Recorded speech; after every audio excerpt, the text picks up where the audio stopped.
ഇന്ന് നമ്മൾ നല്ല ടേസ്റ്റി ആയിട്ടുള്ള ഒരു ചെമ്മീൻ മുളകിട്ട ഒരു കറിയാണ് തയ്യാറാക്കുന്നത്. അപ്പോൾ അതിന് വേണ്ടിയിട്ട് ഞാനിവിടെ ചെമ്മീനൊക്കെ ഒന്ന് കഴുകി വൃത്തിയാക്കി റെഡിയാക്കി വെച്ചിട്ടുണ്ട്. അപ്പോൾ ആദ്യം തന്നെ ഒരു ചട്ടി ചൂടാക്കി അതിലേക്ക് ആവശ്യത്തിന് വെളിച്ചെണ്ണ ഒഴിച്ച് കൊടുക്കുക. വെളിച്ചെണ്ണയൊക്കെ ഒന്ന് നന്നായിട്ട് ചൂടായി വരുമ്പോൾ ഒരു 1/4 ടീസ്പൂൺ അളവിൽ ഉലുവ ഒന്ന് പൊട്ടിച്ചെടുക്കുക കേട്ടോ. അതിൻ്റെ കൂടെ തന്നെ സവാള, ഉള്ളി, അതുപോലെ തന്നെ ഒരു 2-3 പച്ചമുളക്, സവാള ചെറിയൊരു സവാള, ഉള്ളി ഒരു 1/4 കപ്പ് ചെറുതായിട്ട് അരിഞ്ഞതും കൂടിയാണ് ഞാൻ എടുത്തേക്കുന്നത്. അപ്പോൾ ഇതൊന്ന് വഴറ്റിയെടുക്കാൻ വേണ്ടിയിട്ട് ആവശ്യത്തിന് ഉപ്പും കുറച്ച് കറിവേപ്പിലയും കൂടി ഇട്ടിട്ട് നന്നായിട്ടൊന്ന് വഴറ്റിയെടുക്കുകയാണ്.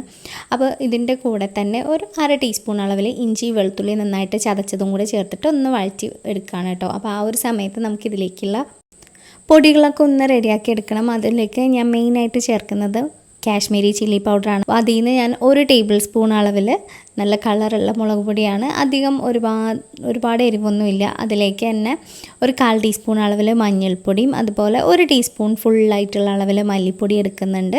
പിന്നെ നമ്മൾ ഒരു എരിവിന് വേണ്ടിയിട്ട് 1 ടീസ്പൂൺ അളവിൽ നമ്മൾ സാധാരണ യൂസ് ചെയ്യുന്ന മുളക് പൊടിയും കൂടി ചേർത്ത് കൊടുക്കുന്നുണ്ട് കേട്ടോ. അപ്പോൾ ഇതൊന്ന് ചെറിയ ചൂട് വെള്ളത്തിൽ ഒന്ന് നന്നായിട്ടൊന്ന് പേസ്റ്റാക്കി എടുക്കുക. ചൂടുവെള്ളത്തിൽ പേസ്റ്റ് ആക്കുമ്പോഴത്തേക്കും ഇതൊന്ന് ആ ഒരു അരപ്പിലേക്ക് ഇട്ട് കൊടുത്താൽ മാത്രം മതിയാവും. നല്ല തിക്കായിട്ടുള്ള ഒരു പേസ്റ്റാക്കി ഞാൻ എടുത്തിട്ടുണ്ട്. അപ്പോൾ ആ ഒരു സമയം കൊണ്ട് സവാളയും അതുപോലെ ഉള്ളിയൊക്കെ നന്നായിട്ട് വഴണ്ട് വന്നിട്ടുണ്ട്. ഒരുപാട് മൊരിഞ്ഞിട്ട് പോകണ്ട.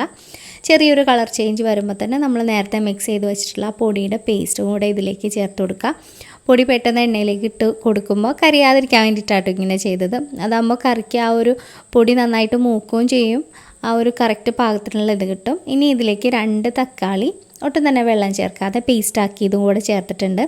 ഈ തക്കാളിയുടെ ആ ഒരു റോ ടേസ്റ്റൊക്കെ ഒന്ന് മാറണം. അതുവരെ ഒന്ന് നന്നായിട്ട് വഴറ്റിയെടുക്കുക. കൂടെ തന്നെ കുറച്ച് കുടംപുളിയും കൂടി ഒഴിക്കുക കേട്ടോ. അപ്പോൾ തക്കാളിക്ക് ഒരുപാട് പുളിയൊന്നും ഉണ്ടാവില്ല. അതുകൊണ്ട് തന്നെ കുറച്ച് കുടംപുളിയും കൂടെ വെള്ളത്തിലിട്ട് കുതിർത്തിട്ട് അതുകൂടെ ചേർത്ത് കൊടുക്കുന്നുണ്ട്. അപ്പോൾ തക്കാളിയൊക്കെ നന്നായിട്ട് വഴണ്ട് ഇതിൽ ആ എണ്ണയൊക്കെ ഒന്ന് തെളിഞ്ഞ് വരുന്ന സമയത്ത് നമുക്കിതിലേക്ക് ആവശ്യത്തിനുള്ള നമ്മളുടെ ഗ്രേവി കുറച്ചുകൂടെ ലൂസ് ആവണമല്ലോ. അപ്പോൾ അതുകൊണ്ട് തന്നെ തക്കാളിയൊക്കെ നന്നായിട്ട് വഴണ്ട് വന്നു കഴിയുമ്പോൾ അതിലേക്ക് ആവശ്യത്തിനുള്ള വെള്ളം കൂടി ഒഴിച്ച് കൊടുത്തിട്ട് നന്നായിട്ടൊന്ന് തിളപ്പിക്കുക. തിളച്ചതിന് ശേഷമാണ് നമ്മൾ ഇതിലേക്കുള്ള ചെമ്മീനൊക്കെ ഇതിലേക്ക് ഇട്ട് കൊടുക്കുന്നത്. അപ്പോൾ ചെമ്മീനൊക്കെ നേരത്തെ റെഡിയാക്കി വെച്ചിട്ടുണ്ട്. അപ്പോൾ എണ്ണയൊക്കെ തിളച്ച് വരുന്നുണ്ട്. ആ ഒരു സമയത്ത് ചെമ്മീനും കൂടെ ഇതിലേക്ക് ചേർത്ത് കൊടുക്കുക. ഇനി ചെമ്മീൻ ഇതിൽ ഒരു 2-3 മിനിറ്റ് കിടന്നിട്ട് ഒന്ന് നന്നായിട്ട് വെന്ത ആ ഒരു ഉപ്പും പുളിയൊക്കെ ചെമ്മീനിലേക്കൊന്ന് പിടിക്കണം. അത്ര മാത്രമേ ഉള്ളൂ. നല്ല ടേസ്റ്റി ആയിട്ടുള്ള കറിയാണ്.